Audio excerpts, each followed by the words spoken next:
La Iglesia Bautista Libertad presenta su programa Ríos de agua viva brotarán. El Río de Dios. Del río sus corrientes alegran la ciudad de Dios, el santuario de las moradas del Altísimo. Salmos 46:4. Ríos de agua viva de aquel gran manantial. Buenos días, hermanos, que el Señor les bendiga. Vamos a dar inicio a este tiempo de bendición. Así que vamos a iniciar, pues, hermanos, nuestro programa. Recuerde que puede conectarse por los distintos medios y puede enviar sus peticiones, las cuales se estarán recibiendo. Vamos a abrir nuestras Biblias, hermanos, en el primer libro de Reyes. Dice la palabra del Señor.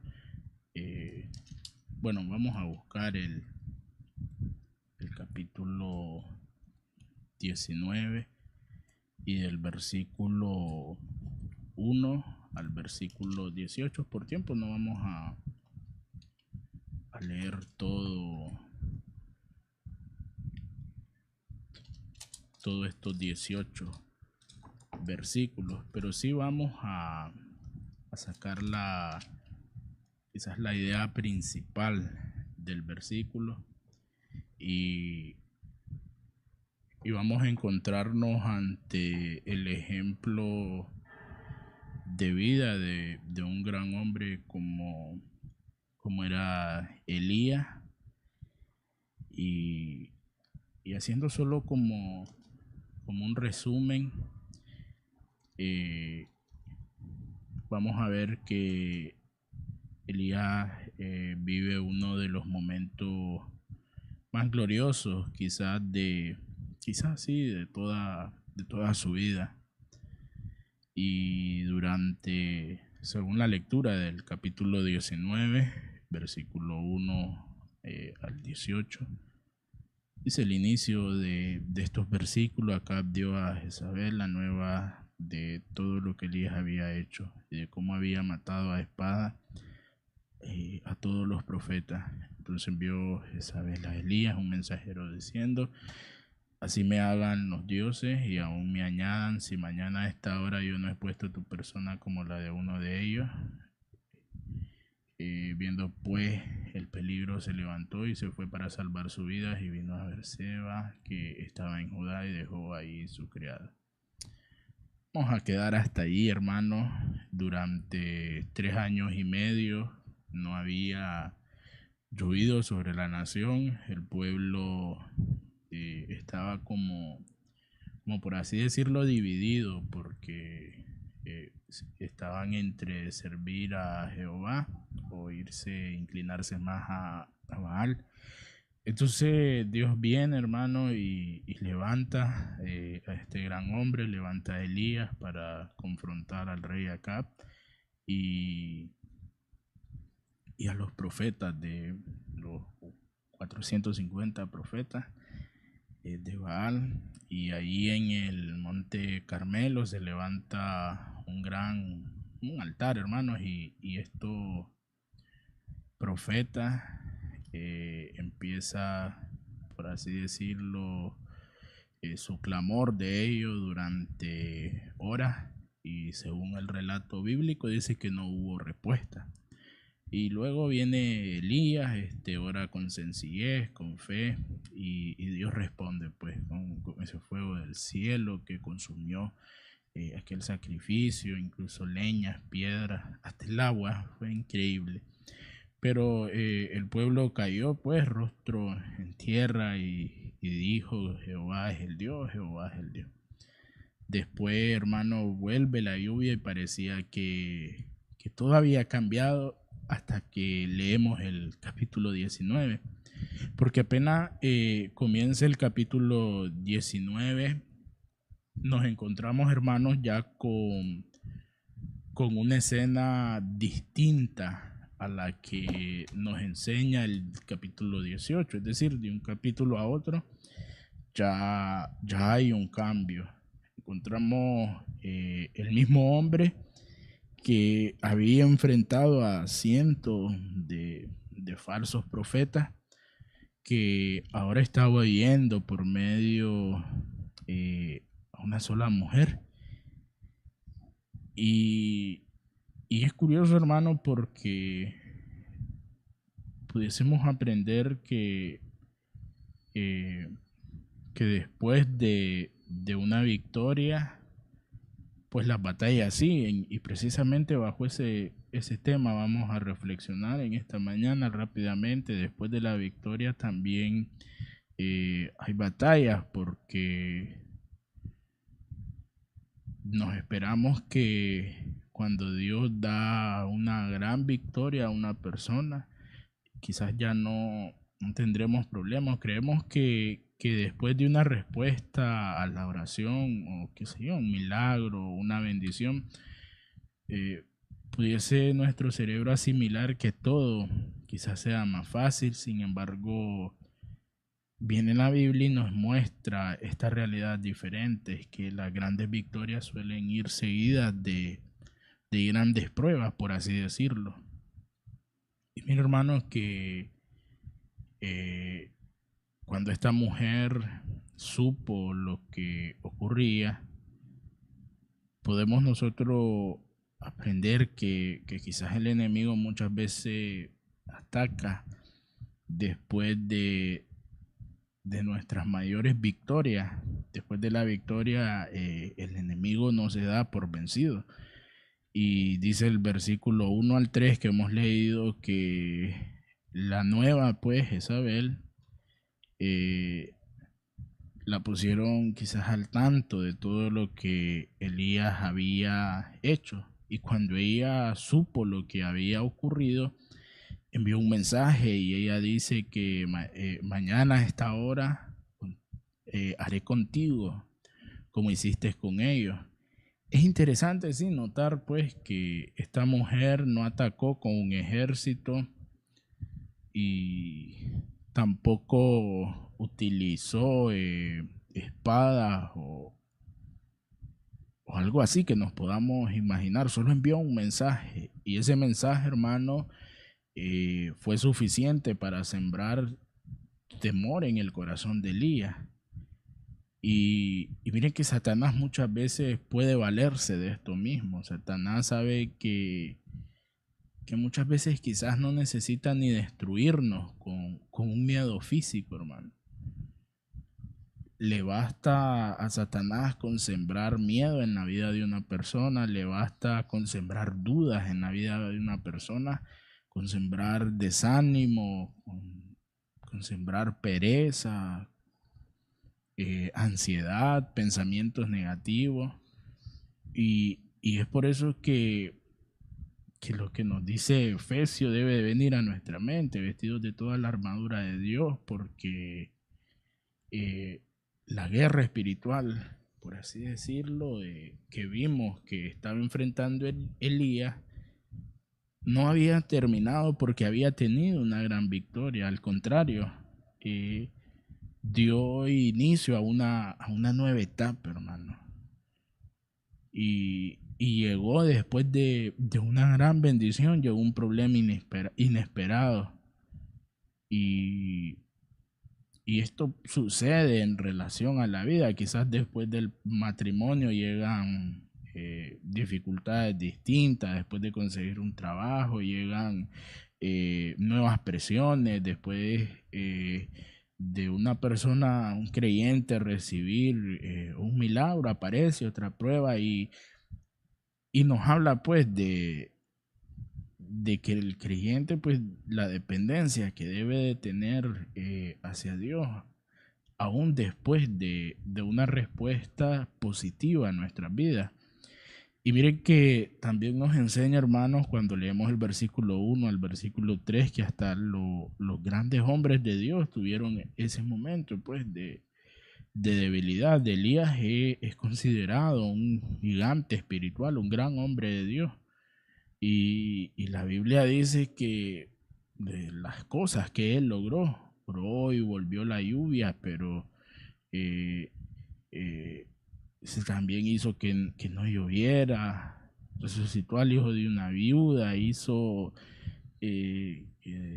descender fuego, pero sintió miedo, pero lloró y quiso rendirse. Y mire que es algo curioso, ya que la Biblia no esconde las debilidades de los hombres que en ella podemos encontrar, porque nos muestra hombres débiles. Moisés dudó, David cayó en pecado, Pedro, un gran hombre de Dios, negó a Jesús, Tomás dudó de la resurrección, y todos ellos fueron restaurados por Dios.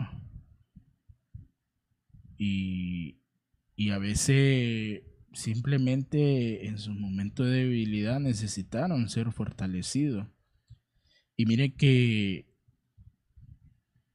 viene ahora el versículo 19 y Elías deja saber algo más. Dice, y él se fue por el desierto un día de camino y vino y se sentó debajo de un enebro y deseando morirse dijo, basta ya, oh Jehová, quítame la vida, pues no soy yo mejor que mis padres. El cansancio quizás pudo afectar o puede afectar nuestra vida espiritual. Elías dijo, basta ya, Jehová, quítame la vida. ¿Qué había ocurrido? Durante años atrás había vivido, hermano, bajo persecución, había enfrentado a un rey, había desafiado a cientos de profetas, había orado intensamente, había corrido bajo lluvia y quizás se encontraba agotado, ya que podemos encontrar, hermanos, ¿cómo decirlo? Diferentes tipos de cansancio, porque existe el cansancio físico, ya que nuestro cuerpo es necesario el descanso. Dios mismo estableció tiempos de reposo, pero también el cansancio emocional, porque una preocupación también agota, un problema familiar agota, cansa, una deuda agota, una enfermedad, las decepciones, todas estas cosas agotan. Y traslademos a un cansancio espiritual, por así decirlo, que es como dejar de orar, dejar de leer la Biblia, y cuando comienza uno a depender de su propia fuerza. Y mire que es curioso saber que Elías expresó eso, no, o muchos creyentes también, como nosotros, no caemos por falta de amor a Dios, sino porque puede ser que llevan demasiado tiempo luchando sin descansar verdaderamente en Dios. Y mira, hermanos, que Dios trata con la necesidad de Elías antes que con sus problemas. Espero se me entienda. Dice que Dios encuentra a Elías, quizás no lo reprendió o no lo condenó, qué sé yo, quizás no encontramos algo como diciéndole dónde quedó tu fe, dónde estás. Lo primero que hizo fue enviar un ángel. El ángel llega, le llevó pan, cosas necesarias, pan, agua, descanso. Después volvió otra vez, porque Dios sabía que quizás Elías, hermano, no necesitaba primero una gran regañada o un gran sermón o algo así. Elías necesitaba fuerza. Y mira, hermanos, que ¿qué es lo que hace a Dios un Dios grandioso, hermoso y lo que usted puede imaginarse? Porque Dios conoce nuestras limitaciones. Dios conoce nuestro cansancio. Dios conoce las lágrimas de una persona, las luchas de una persona. El mismo Salmo lo dice. Salmo capítulo 103. Y dice que Él conoce nuestra condición. Se acuerda de que somos polvo. Y Dios habla de maneras que quizás muchas veces no esperemos. Viene Elías, llega al monte Oreb. Dice que hubo un viento fuerte, después un terremoto, después fuego. Pero en ninguna de esas manifestaciones se encontraba Dios. Luego dice que vino un silbo apacible, se tornó como hasta delicado, y ahí habló Dios. Y eso nos enseña que en el mundo lleno de ruido en el que vivimos, pero muchas veces, hermano, Dios habla cuando una persona incluso aprende a hacer silencio delante de Él. Habla mediante su palabra, habla mediante la oración, mediante un consejo sabio, la predicación.